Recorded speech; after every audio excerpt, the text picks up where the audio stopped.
नमस्कार।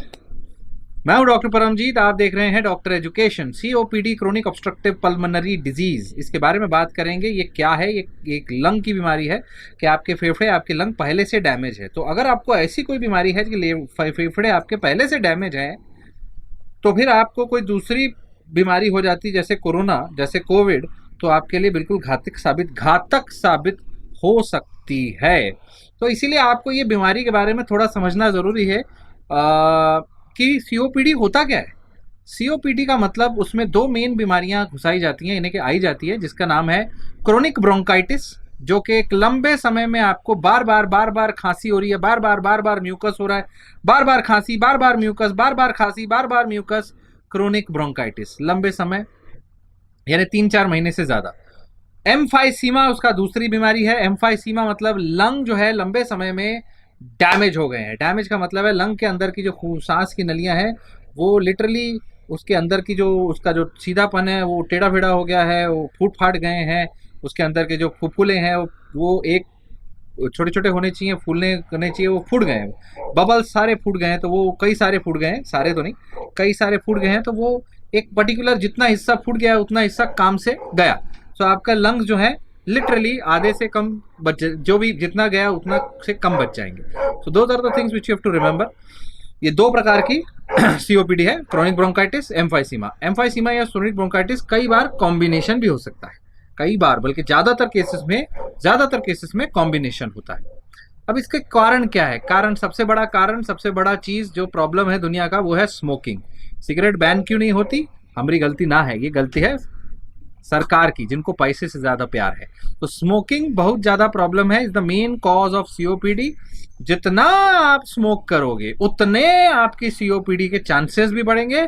जितने साल स्मोक करोगे उतना ज्यादा गहरा, उतना ज्यादा डैमेज आपके लंग में होगा। पीपल जो स्मोक करते हैं लंबे समय तक, उनको सीओपीडी होती है। कुछ कम, बहुत ही कम ऐसे लोग होते हैं किस्मत वाले, जिनकी ये देखे गई है कि स्मोकिंग करते हुए भी उनको सीओपीडी नहीं हुई, वरना बाकी सबको होती है। भैया आप इतने लकी नहीं हो, अगर स्मोक कर रहे हो तो याद रख लेना, पहली बात तो ये। दूसरा, इसके अलावा ऐसा नहीं है कि एक ही कारण है इसका। इसके अलावा आप मान लीजिए अगर आप ऐसे कोई काम कर रहे हो जिसमें आपको किसी प्रकार का स्मोक या फिर ऐसे कोई सर्टेन गैसेस हैं जो आसपास है, केमिकल्स हैं, धूल मिट्टी, हैवी सेकेंड हैंड स्मोक, आपको पोल्यूशन बहुत झेलने को मिल रहा है। सबसे कॉमन, ट्रैफिक पुलिस में हो आप, रोड साइड में खड़े हो, सारा traffic, that very very bad environment. कोई केमिकल फैक्ट्री में काम करते हो, केमिकल प्लांट है बहुत ज़्यादा, कोई एक डस्ट बहुत निकलता है, those kind of things will cause your COPD. Then अगर आप इवन घर में खाना बना रहे हो और उस खाने में वेंटिलेशन नहीं है, वो है चूल्हा फूकते हो, वहां कोई वेंटिलेशन है बहुत सारा, that kind of a thing will cause problem. चूल्हा भी फीमेल्स में, इंडिया में number 1 reason for COPD is chulha, not smoking, चूल्हा। सो चूल्हा और वो फूकना, और चूल्हा का मतलब जिसको नहीं पता, वो सिगड़ी विगड़ी में ऐसे फू मार के ऐसा आग जलाते हैं उससे, तो वो बहुत ज़्यादा धुआं निकालता है, तो वो धुआं is bad unless and until there is ventilation होगा तो उतना धुआं नहीं होगा, तो that is kind of a side effect of that time. So COPD is a big reasons. चलो ये सारे कारण हो गए मोटा मोटा। अब सिम्टम, किसी को हो गया सीओपीडी, क्या होगा? ऑब्वियस सी बात है, आपके लंग्स में डैमेज हो रहा है, आपके लंग्स में दिक्कत हो रही है, या तो लंग्स में जाने वाली सांस की नलियां हैं वो डैमेज हो रही है, वहां पे स्पाज्म हो रहा है, वहां इन्फ्लामेशन हो रहा है, या फिर आखिरी में जो उनके गुब्बारे हैं, एल्वियोलाई है, वो गुब्बारे जो है फूट जा रहे हैं, तो वो एम्फाइसीमा हो रहा है। दोनों ही कारण से आपके लंग्स में अच्छा खासा डैमेज हो जाएगा। और होगा क्या? आपको सबसे पहले और सिंपल सिम्टम आएगा,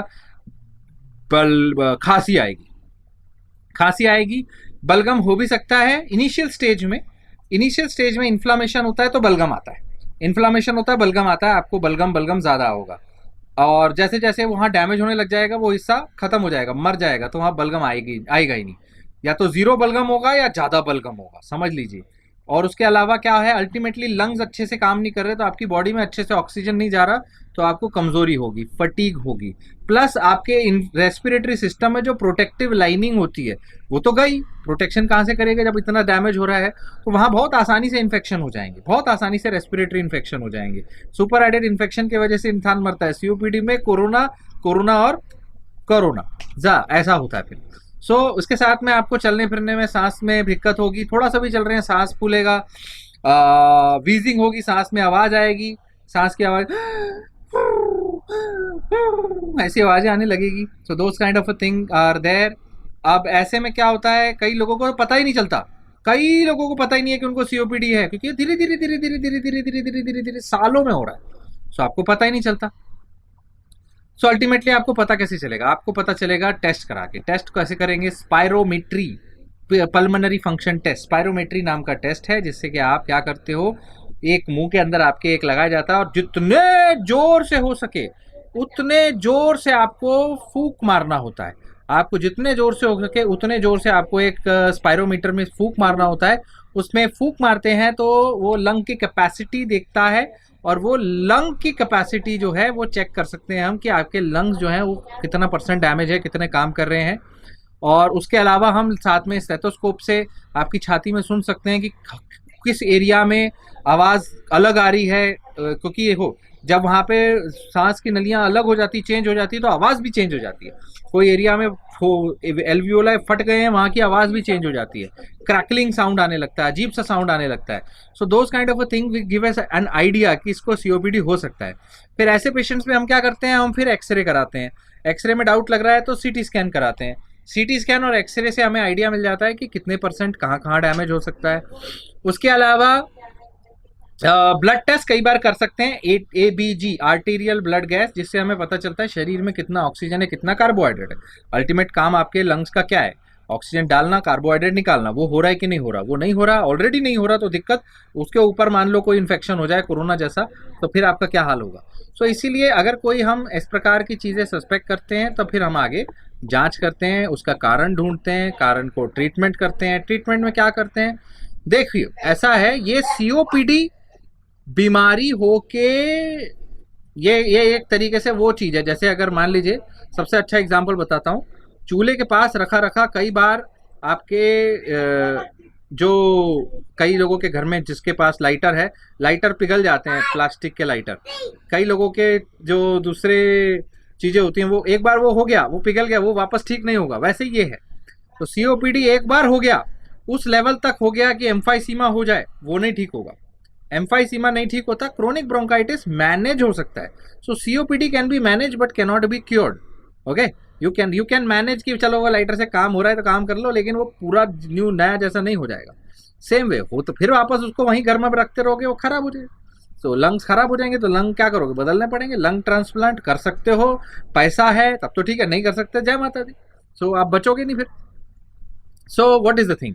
सीओपीडी का ट्रीटमेंट क्या है? ट्रीटमेंट अगर तो आप स्मोक करते हो तो भैया it's time to tata bye bye कर दो स्मोकिंग को। स्मोकिंग पहला काम इज द सबसे इंपॉर्टेंट है to slow the lung damage, is to stop smoking. उसके अलावा there are some quick relief medication जो हम दे सकते हैं सीओपीडी के। उसके हिसाब से आपको दवाइयों के लिए अलग से एक बार वीडियो बनाना पड़ेगा, दवाइयों से अलग से बताएंगे, जिससे कि ब्रोंको डायलेशन होता है, थोड़ा रिलैक्सेशन होता है, स्टीरॉयड होती है, फिर लॉन्ग टर्म कंट्रोल मेडिकेशन होती हैं जो लंग इन्फ्लामेशन कंट्रोल करती है। एंटी इन्फ्लामेटरी मेडिकेशंस भी दे सकते हैं जो इसमें काम करती हैं। एंटीबायोटिक भी देना पड़ जाता है कई बार, जो लंबे समय में भी दिया जाता है, क्योंकि प्रिवेंशन करना है। सेकेंडरी इन्फेक्शन हो गया और ज़्यादा प्रॉब्लम, इन्फेक्शन लग रहा है और ज़्यादा प्रॉब्लम। सो बहुत सारी इश्यूज हैं। सिवियर केसेस में स्टीरॉयड देना ही पड़ता है आईवी लाइन से, ब्रोंको डायलेटर देना पड़ता है, नेबुलाइजर, ऑक्सीजन थेरेपी, कई बार बाईपैप, सीपैप, इंट्यूबेशन, वेंटिलेटर, इनकी भी ज़रूरत पड़ जाती है। So COPD is not a simple disease. ऐसे पेशेंट्स को अगर कोरोना जैसे कोई बीमारी हो गई तो फिर इसको आप सोने पे सुहागा का उल्टा समझ लीजिए और जय माता दी होने का अंदेशा समझ लीजिए। So this is the thing. Pulmonary fibrosis, COPD कह लीजिए। COPD is a big big big disease. बहुत लोगों को है, बहुत कॉमन है, बहुत सारे लोगों को, बट हो गई। ऐसा नहीं है कि भाई इसके साथ जी नहीं सकते, जी सकते हैं, मैनेज कर सकते हैं, बट देन आपको सुधरना पड़ेगा।